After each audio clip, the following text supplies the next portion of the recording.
¿cómo estamos? ¿Qué Buenas hace, tardes. Paulino? Enorme ¿Cómo placer. estás? Muy bien, gracias a Dios. Bueno, qué interesante todo, ¿no? A ver, por un lado el gobierno que a partir de las piedras de ayer en el acto del presidente Milei en Lomas de Zamora decide reaparecer, ¿no? Con toda la centralidad. Primero con los tweets, ¿no? Que ayer nos llamaba la atención, 3, 4, 5 de la tarde empezaba Adorni, los que estaban mudos hasta Martín acá, Menem. españolo mediante, ¿no? Correcto. Martín Menem, Leila Gianni, Lemoine, Bullrich, Francos, bueno, todos, ¿no? Correcto.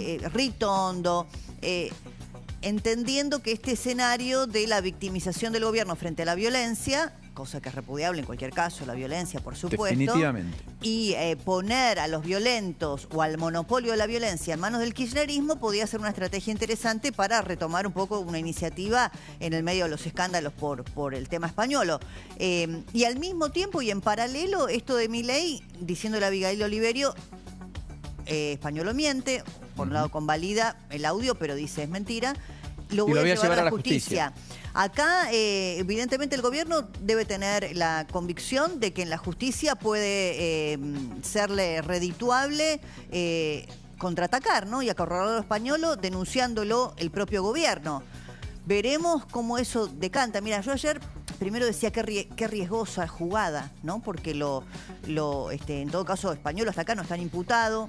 No hay objeto procesal, todavía no hay objeto procesal. La justicia no lo resolvió, está bajo secreto sumario, está recolectando pruebas, abriendo información, recuperando información de los celulares. Los que entregaron, no necesariamente los celulares que usaban, lo marcaba muy bien Lourdes Marchesi hoy, me parece que es un punto no menor, porque entregó 2 celulares españolos, uno viejo y otro que tiene comunicaciones desde septiembre hasta acá, pero muchas de las grabaciones se hicieron en julio del año pasado, claro, hasta, dicen, enero, febrero de este año. Sí, porque él había cambiado el celular en agosto de 2024. Exactamente. Entonces me parece que el gobierno miró eso y dijo, el celular es nuevo desde agosto del 24, las grabaciones podrían ser previas a agosto. Correcto. Dicen que hay mensajes borrados. Según Camila Dolabjian, los mensajes borrados serían los que Españolo mantuvo o habría mantenido con Milei y con Karina Milei, con el presidente, claro, y con Karina Milei.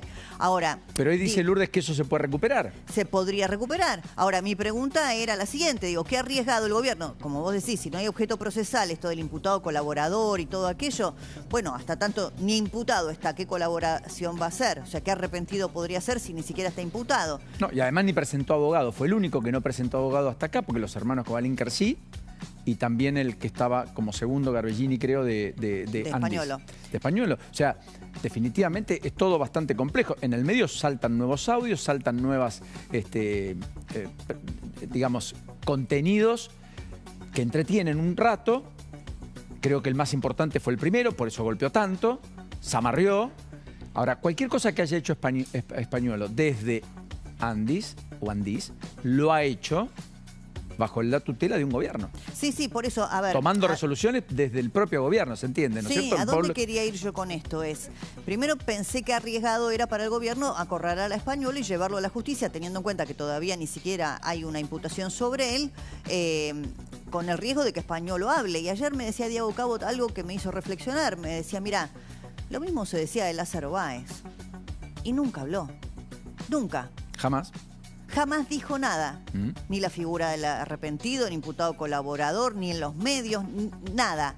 Entonces, acá me parece que el gobierno dice, Españolo no va a hablar, más allá de lo que está en los audios, vamos nosotros a contraatacar con una denuncia contra él. Y al mismo tiempo aparece esta información de una auditoría preliminar, en donde ellos dicen, en la Andice pagaban sobrecostos de medicamentos por lo menos del 30%. En el medio aparecen después el raconto de dónde estuvo Españolo, cómo llega Españolo al entorno de Milei, cómo se convierte en su persona de confianza, mucha confianza, a tal punto que es uno de los 4 que más visitó a Milei, según los registros oficiales de Olivos y Casa Rosada, con su paso por algunos municipios del conurbano, desde José Cepaz, pasando por Pilar, cuando estaba Nicolás Ducotella. En el medio aparece alguien contando las costillas y cómo llegó de la mano de José Luis Esper, el candidato número 1 en la lista, a ese entorno que después le dio aire y vuelo y confianza. Aire, vuelo y confianza. Y lo depositó sin ningún tipo de experiencia, solo por el hecho de ser allegado, en una agencia nacional de discapacidad de la cual probablemente tendría pocos antecedentes, poco expertizo, poca información o poca preparación. No lo sabemos. Pero en cualquiera de los casos, que es algo que el gobierno no puede enarbolar como éxito.